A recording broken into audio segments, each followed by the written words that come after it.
में ज्वाइन करें अब्दुल्ला हमीद गुल साहब जर्नलिस्ट हैं। बहुत शुक्रिया आपका अब्दुल्ला साहब। आप किस तरह देखते हैं, आर्मी चीफ ने भी कहा है कि हमें जो बजट में ज़ाहिर डिफेंस की हमारा जो बजट है हमने साहब उसको एम्फसाइज किया, देखा, कम भी किया, क्योंकि हमें मुल्क को आगे लेकर जाना है, हमें मईशत को ऊपर उठाना है। और ख़ास तौर पर इसमें आर्मी चीफ की बड़ी काविशें हैं जिसमें हमें बजट में और सारी सूरत हाल में और फिर IMF से हमें कर्ज मिला है, ये बड़ी अहम पेशरफ्त है। आप किस तरह देखते हैं इसको? बिस्मिल्लाहिर्रहमानिर्रहीम, बहुत शुक्रिया आपका। देखिए, सबसे बड़ी बात यह है कि पाकिस्तान आर्म फोर्सेस जो हैं वो सिर्फ ये नहीं है कि उनका मिलिट्री के हवाले से एक अपना रोल है, बल्कि पाकिस्तान को जहाँ जहाँ जब जब कभी भी कोई मुसीबत आई है, परेशानी आई है, चाहे वो सैलाब, ज़लज़ला या नेचुरल क्लैमिटीज़ हैं, उसके हवाले से उन्होंने अपना किरदार अदा किया। और जब मुल्क की मईशत के हवाले से मसाइल आए तो आपको याद होगा कि माजी के आर्मी चीफ जो थे वो कायदा इकनॉमिक कमेटी के अंदर उन्होंने उसको हेड किया और मुल्क को मुसीबत से जो है वो बाहर निकालने के लिए अपना किरदार अदा किया। मौजूदा आर्मी चीफ साहब जो हैं उन्होंने अभी ये कोई बात नहीं कर रहा कि $58 बिलियन का जो बजट है, जो कि एक सबसे बड़ा पाकिस्तान का तारीख में कोई फॉरेन इन्वेस्टमेंट है चाइना के हवाले से, 1860 किलोमीटर की रेलवे ट्रैक का वो लेके आए पाकिस्तान में। और ये आपको याद है कि ये मई के अवाइल के अंदर बात हुई थी और उसके बाद फिर हम जून के अवाइल में, और फिर उसके बाद जो हमने देखा कि हालात किस किस्म के चलते रहे। लेकिन बहरहाल ये सारी चीज़ें अपनी जगह, असल बात यह है कि पाकिस्तान आर्मी का जो बजट की अगर हम बात करें तो बहुत सारे मफरूजा जात हैं। पहली बात यह है कि बजट से अगर देखा जाए तो उसमें आर्मी, नेवी, एयरफोर्स भी शामिल होती है, जबकि हम सिर्फ इसको फौज का बजट कह देते हैं। फौज का बजट तकरीबन जो है वो 12% टोटल बनता है और इसके अंदर फिर आप दीगर डिपार्टमेंट डाल लें, जो रिसर्च एंड डेवलपमेंट, ये सारे जो होते हैं ये भी तो अपना काम किरदार अदा कर रहे होते हैं। और पाकिस्तान की जो एक्सपोर्ट, जो जिसको defence export promotion organisation depot कहते हैं, डेपो इस टाइम पे दुनिया में अपना एक मुकाम रखती है। और आपने देखा कि जब भी पाकिस्तान की जो म्यारी मसनूआत जब डिफेंस के हवाले से आई, चाहे वो हमारे ड्रोन थे, चाहे वो हमारे छोटे हथियार थे या हमारे मोटर हथियार थे या इसी तरह से हमारी आर्टिलरी गन्स थी, ये दुनिया में बहुत मकबूल हुई। और इसी तरीके से हमने जो दहशतगर्दी के जंग के हवाले से जो हमने आर्मर्ड पर्सनल कैरियर बनाए और दीगर चीजें बनाई, ये भी दुनिया के अंदर अपना मक्का रखने लगी।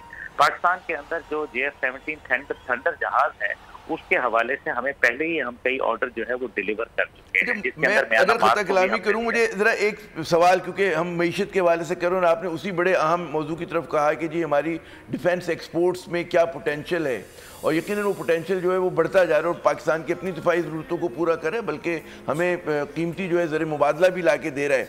तो आप क्या देख रहे हैं, प्रोजेक्शन क्या है कि मतलब तैयारे फ़रोख्त करने की बात हो रही है, कहीं आपको कॉन्ट्रैक्ट मिला है, दीगर गोला बारूद और चीज़ें, छोटे हथियार, क्या पाकिस्तान का पोटेंशियल है, कितने $1 मिलियन का, या कहते हैं आने वाले 5 साल में, 10 साल में कहाँ तक देख सकते हैं आप इसको? आमिर रज़ा साहब, आप तो बहुत ही सीनियर आदमी हैं और बड़े ज़बरदस्त किस्म के आपकी मेरे मुख्तलिफ चैनल के ऊपर बातचीत भी होती है। मैं आपका तजिया सुन के हमेशा मुस्तफीद होता हूँ। शुक्रिया। देखिए, इसमें सबसे बड़ी बात जो है वो ये है कि हमारी जो डिफेंस एक्सपोर्ट ऑर्गेनाइजेशन है उसका असल में फ़ायदा किनको हो रहा है। अमेरिका का असला जो है वो इतना सोफिस्टिकेटेड है और यकीनन वो बहुत बेहतर है, लेकिन वो अपने ही कवानीन के ताबे जो है वो हो चुका है और किसी और को दे नहीं सकता। इसी वजह से एक ज़माना था जब सुनते थे कि F-14, F-15, F-16, F-18, F-20 और F-22 के बाद बात खत्म हो गई, क्योंकि अमेरिका किसी और मुल्क को मासवाए इसराइल के दे नहीं सकता।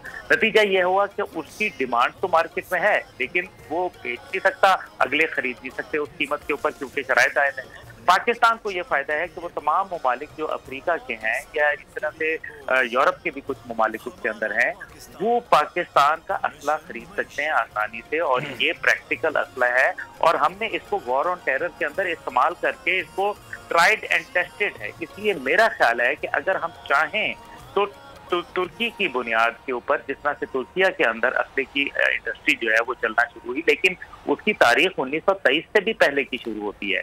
इसलिए पाकिस्तान की तो इतनी बड़ी तारीख नहीं है, लेकिन उसके बावजूद मैं समझता हूँ कि हम अगर चाहें तो इसको $1 बिलियन तक ले जाना, मेरा नहीं ख्याल कि कोई इतनी बड़ी बात होगी, क्योंकि पाकिस्तानी जो मसनूआत हैं उनकी पायदारी, उनकी कंपैटिबिलिटी और उनकी जो मेरे ख्याल में इफेक्टिवनेस है उसकी वजह से हमारा असला बहुत ज्यादा पॉपुलर हो रहा है। फौज का जो किरदार है उसके अंदर यह है कि पाकिस्तानी फौज जो है दुनिया के अंदर मानी गई है। 149 कंट्रीज के अंदर जब बरतानिया में 2 साल से मुकाबले हुए तो पाकिस्तानी फौज उसके अंदर नंबर 1 करार दी गई। आखिर कोई तो वजूहात होंगी जिसकी वजह से जो पेट्रोलिंग एक्सरसाइजेस के अंदर हमारी फौज को नंबर 1 करार दिया गया। बिल्कुल। अच्छा, इसमें कुछ चीजें जो मैं खता कलामी फिर करूंगा कि गुल साहब, बात ये कि कुछ चीजें ब्लेसिंग इन डिस्गाइज होती हैं। पाकिस्तान को अपने पैरों पे खड़े होने की इसलिए ज़रूरत पड़ी कि जब जब पाकिस्तान पे पाबंदी लगी, पहले हम मगरिब की तरफ देखा करते थे अपने गोला बारूद तक के लिए, लेकिन जब बार बार पाबंदी लगी 1965 की जंग में हमने देखा कि हथियारों की सप्लाई रुक गई। 71 का फिर हमें तजर्बा हुआ तो पाकिस्तान ने ये सोचा कि जी हम अपने मुल्क में दिफाई साजो सामान तैयार करेंगे। तो उन पाबंदियों ने भी बड़ा एक तरह का मददगार साबित हुआ कि आज हम एक्सपोर्ट करने का सोच रहे हैं और ये सोचेंगे जी जैसा आपने फरमाया कि $1 बिलियन तक ले जाएंगे। जी आमिर साहब, देखें, बिल्कुल इसमें शक व शुबा नहीं है कि जब हमें ये फायदा हुआ ना, जब आप पे पाबंदियां लगती हैं, आइसोलेशन के अंदर कंट्रियां बन जाती हैं। मैंने देखा कि आइसोलेशन के अंदर आपने एक दफा बैम्बू कर्टन के पीछे चीन को डाला, आपने आयरन कर्टन के पीछे रूस को डाला, आपने जो है वो ईरान को जो है वो आइसोलेशन का शिकार करने की कोशिश की। आज उनकी डिफेंस इंडस्ट्री कहाँ खड़ी है?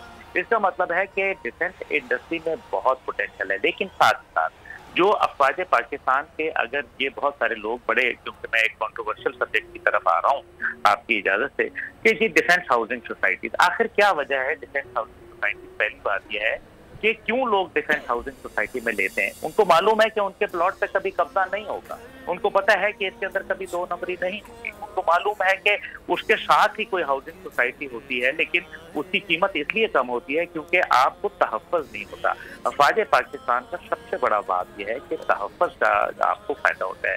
फौजी फर्टिलाइजर कंपनी है, दीगर कंपनियां हैं, ये कोई इससे फौज का कोई ताल्लुक वास्ता नहीं होता। उसके अंदर जो रिटायर्ड ऑफिसर्स होते हैं वो जाके उसके एडमिनिस्ट्रेटिव रोल में होते हैं। और वो भी आपको याद है कि आमिर साहब, जब पिछली दफा जब माजी के आर्मी चीफ थे तो वो भी पोस्टें जो कि उनके हेड्स की थी, चेयरमैन की थी, वो सिविल लोगों को जो है वो दे दी गई। तो इसका मतलब है कि ये एक नाम जरूर है, लेकिन इसका हरगिज़ फौज के साथ कोई ताल्लुक नहीं है। वो एक अलग काम करते हैं, ये अपना अलग काम कर रहे हैं।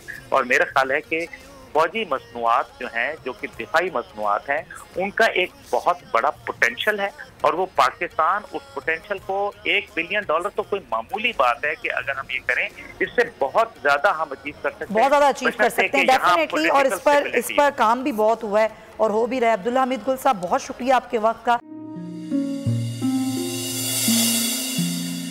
अपना घर मईशत का पहिया भी घूमेगा, मजदूर भी सर उठा के जिएगा, खेतों में हरियाली लहराएगी, किसान भी खुशियां समेटेगा। वक्त गुजर उम्मीद के चिराग जलते रहेंगे, महंगाई से भी जान छूटेगी। फैसले की घड़ी पाकिस्तान जीता है और पाकिस्तान ही जीतेगा। बोल बनेगा अवामी मसाइल की आवाज, कठिन फैसले, बात होगी मसाइल की लेकिन हल के साथ। देखिए खुसूसी नशरियात मिशन मईशत, बुध के रोज 1 बजे सिर्फ बोल न्यूज पर। सब्सक्राइब करें और बेल दबाएं ताकि कोई खबर रह न जाए।